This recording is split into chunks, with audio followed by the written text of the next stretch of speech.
शिव को प्रिय है पुष्प में आंक का पुष्प, जो आंकड़े का पुष्प होता है शंकर को बड़ा प्रिय है। और दूसरे नंबर पर शंकर को प्रिय है शमी का पुष्प, बहुत ध्यान देना महाराज। तीसरे नंबर पर शंकर को प्रिय है महाराज सरसों का पुष्प। सरसों होती है ना, जो राई अपन बोते हैं, सरसों बोते हैं, उसमें पीले कलर का जो पुष्प लगता है। हमारा तो निवेदन रहता है जब तक सरसों आए तो प्रयास करा करो कि सरसों के 108 पुष्प शंकर भगवान पर चढ़ाना प्रारंभ कर दो। महाराज ये पक्का है कि वर्ष भर कोई बड़ी बीमारी आपको घेर नहीं सकती अगर सरसों के फूल शिव को चढ़ रहे हैं तो। और प्रयास करना कि सरसों का जो पुष्प होता है, सरसों का जो फूल होता है महाराज, अगर कोई व्यक्ति को किडनी या लीवर से जुड़ी हुई कोई तकलीफ होती है या किसी व्यक्ति का एक्सीडेंट हो गया होता है और उसका कोई अंग रह गया हो, कोई शरीर का कोई भाग रह गया और वो काम नहीं कर रहा हो, जैसे किसी के पांव रह जाते हैं एक्सीडेंट के बाद, किसी का हाथ रह जाता है, या कोई अंग काम नहीं कर रहा हो, वहाँ ब्लड पहुँच नहीं रहा हो, वो जगह एकदम सुन्न हो गई हो, खाली पड़ गई हो, तो उसके लिए शिव महापुराण की कथा कहती है कि सरसों के पुष्प 11 शंकर जी के राइट भाग में, जहाँ शिव जी के गण दरवाजे के द्वारपाल मणिभद्र जिस जगह पर निवास करते हैं, कौन निवास करते हैं? मणिभद्र। शंकर जी के दरवाजे के द्वारपाल हैं मणिभद्र जी। तो मणिभद्र दरवाजे के द्वारपाल में राइट भाग में मणिभद्र जी विराजते हैं। मतलब राइट भाग कौन सा हुआ? जब आप मंदिर से बाहर निकलेंगे तो राइट भाग, मंदिर में प्रवेश करेंगे जब राइट नहीं होना चाहिए, आप मंदिर से जब जाएं तो राइट भाग।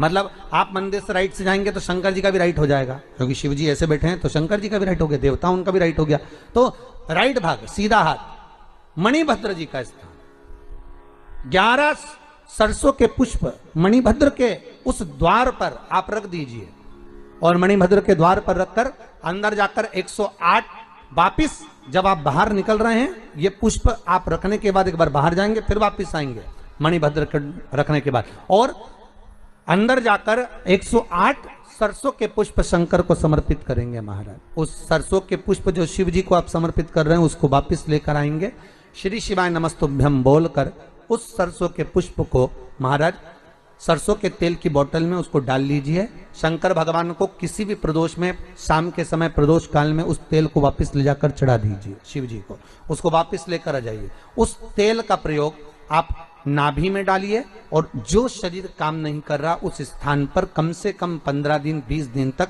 उसकी मालिश करना प्रारंभ करिए। बाबा चाहेगा तो चलाने का प्रयास कर देगा और वो अंग, वो शरीर काम करने लगेगा। मणिभद्र का स्मरण, श्री शिवाय नमस्तुभ्यम, सब बोलिए एक बार जमकर। श्री जलाधारी लगी है, जिस जलाधारी में से बूंद बूंद पानी गिरता है, ये शंकर भगवान की 5 बेटियों का स्थान है। कौन कौन सी बेटी? नाम ले, जया, विषहरा, श्यामली बारी, दौतली और 5वें नंबर की देव। ये शिव जी की 5 लड़की है जो पानी बूंद बूंद नीचे गिरा रही है।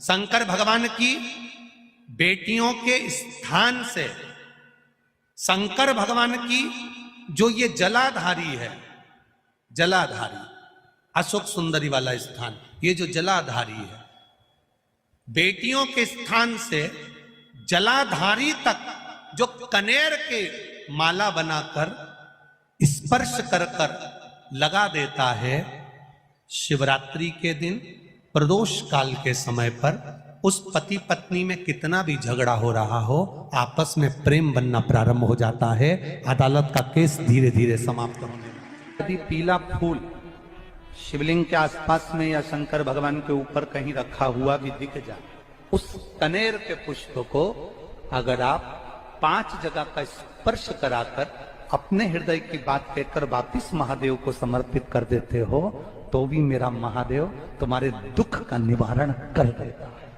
अब वो 5 स्थान, गणेश जी का जो स्थान होता है वह जगह, गणेश जी का जो स्थान, षडानंद कार्तिक,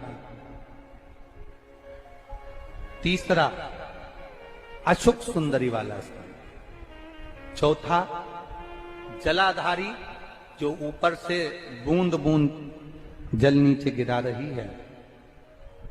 शंकर भगवान के जो कैसे वर्णन किया जाए, त्रिशूल के 3 भाग होते हैं। करें दर्शन आप लोगों ने।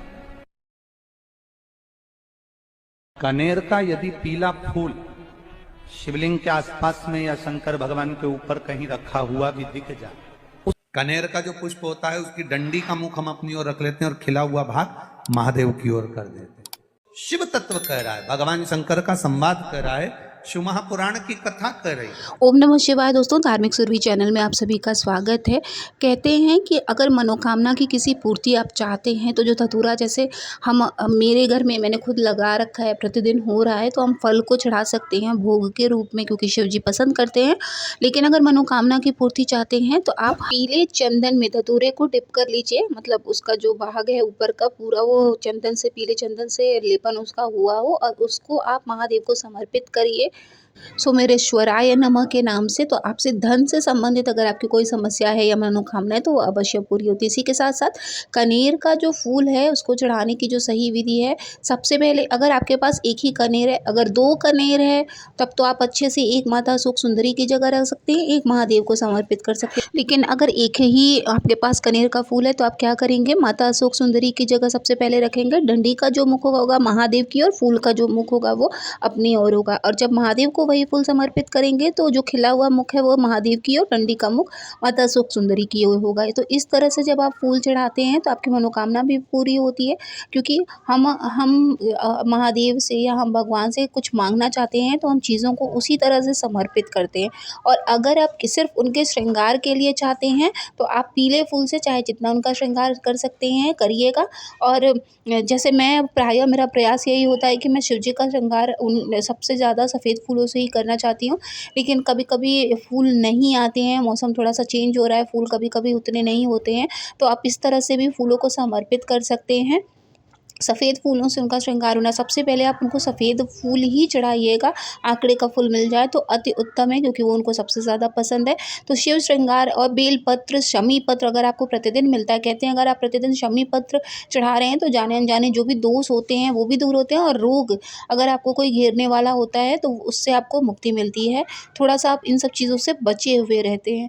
तो आई होप, और जो पॉजिटिविटी आती है ना, जितना ज़्यादा भगवान का श्रृंगार करेंगे, सिर्फ अपने इष्ट देव का ही नहीं, हर किसी भगवान का जितना ज़्यादा आप श्रृंगार करेंगे उतना आपको अपनी ज़िंदगी में लाभ, पॉजिटिविटी और आपको मानसिक सुकून मिलेगा।